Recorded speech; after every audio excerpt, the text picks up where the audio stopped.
Some men don't perish from gunfire.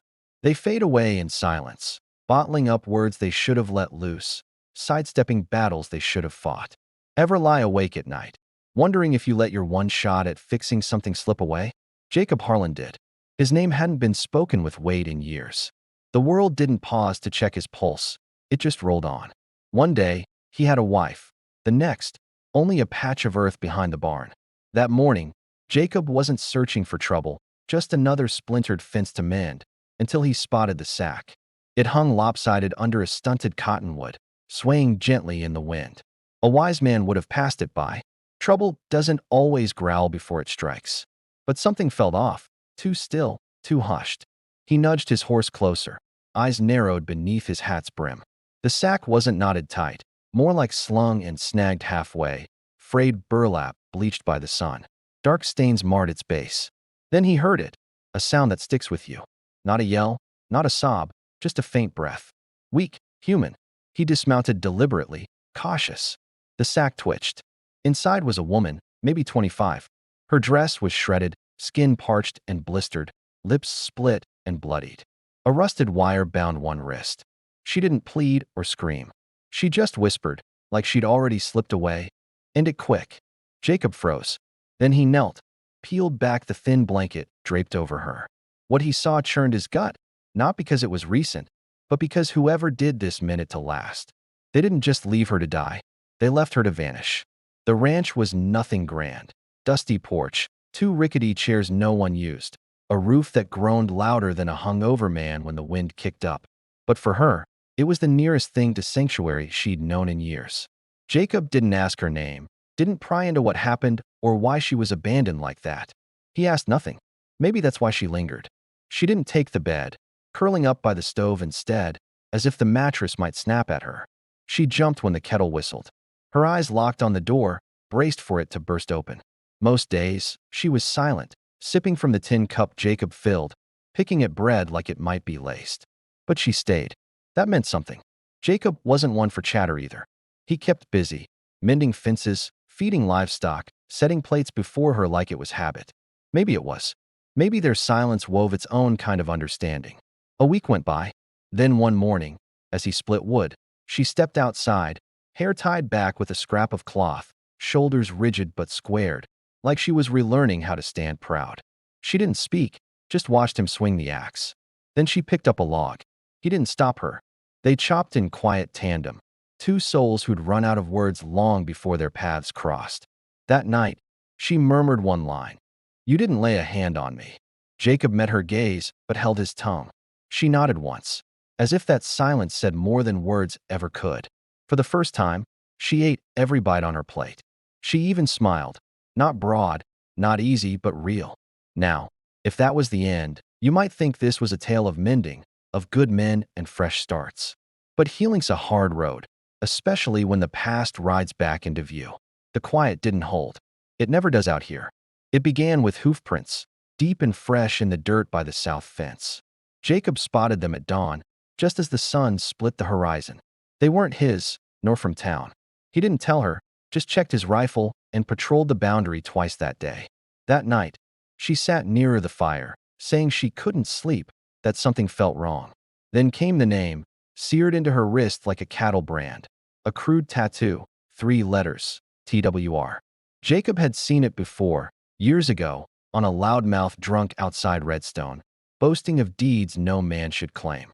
Back then, Jacob turned away, thinking if he didn't look, he'd stay clear of the mess. But now, that mark was etched in her skin, and that made it his fight too. He rode to Blackridge at first light, not to talk, but to listen. 3 girls had vanished in the last 4 months. 2 from Nevada Wells, 1 from Las Cruces, all under 25, gone without a trace. No one had lifted a finger. The sheriff said there were no witnesses, no evidence. No use riling folks up. Jacob nodded, thanked him, and rode off like a man with an empty mind. But something had snapped inside him. This wasn't just about justice anymore. It was about her. That night, by the oil lamp's flicker, she asked why he'd gone to town. He didn't look up, just kept wiping his rifle barrel and said softly, "Sometimes bad men need to know someone's paying attention." Her hand brushed his, just for a moment. And that's when he knew. This wasn't just her second chance. It was his too. If you followed this far, maybe you've seen how the world turns. Maybe you know justice doesn't always wear a badge. If you do, stick around. There's more to tell. And if this is your kind of story, don't be shy. Hit that subscribe button. We've got more fires to spark together. Jacob didn't charge in like some pulp novel gunslinger. He moved quiet, deliberate, through dry washes and tight canyons where only locals and coyotes tread. He found the camp at dusk, a shack propped against a cliff, smoke curling from its chimney, coarse laughter spilling out, voices that set your teeth on edge. He tethered his horse to a low branch and slipped up the back trail, patient, waiting until the bottle clinked for the third time. That's when the noise dulled, when men got sluggish. He kicked the door in. The first man lurched up, too quick, and caught the butt of Jacob's rifle in his chest. The second reached for his belt. Jacob fired a warning shot through the lantern, shattering glass and plunging the room into smoke and sparks. The third dropped his knife before it left the table. No one spoke. Jacob crossed the room, pulled the girl from the corner. She wouldn't look at him. Didn't need to. He draped his coat over her, nodded once, and let her out. He left the men with words they'd carry. She's not yours. Never was. Touch another girl, and there won't be another warning. He took her to Blackridge. The sheriff looked ready to argue, but Jacob dropped the broken blade and her bloody dress on the desk. That shut him up. This time, the law did its job. Back at the ranch, she stood by the gate, waiting. No tears, no questions. She just looked at him, like maybe not every man was rotten. And Jacob, for the first time in years, didn't feel hollow. He'd stood for something. Here's the truth. Justice isn't always clean. But when it lands, it sticks. If this story feels true to you, maybe it's because you've lived a few of its pages. It wasn't a romance, not the kind spun in dime novels or murmured under porch glow. But it was something. She stayed, not out of obligation, but choice. The days grew calmer, gentler. She took to the garden out back, planting herbs like her grandmother showed her. She brushed the horses without wincing, even hummed once while sweeping the porch. Jacob noticed, but kept quiet. Some things lose their weight when you speak them too soon. He still mended fences, still rose before dawn. But now a second cup sat on the table each morning, a pair of boots by the door that weren't his. She didn't share his bed. She took the room across the hall. That was enough. Some nights, they sipped coffee under the stars. No words, just presence, the kind that speaks louder than talk. One evening, as the sun bled into the hills, she asked, plain and simple, "Why'd you come back for me?" He thought long, then said, "Because someone had to." She nodded. That was enough. Life doesn't always hand you what you've earned, but sometimes it sends someone who sees your worth more than you thought. That can change everything. Jacob never asked her to stay, and she never swore she would. But each morning, she opened the door, and each night, she came back. Love, it seems, doesn't always blaze. Sometimes it's soft, like rain on weathered wood, like forgiveness, like a fresh start.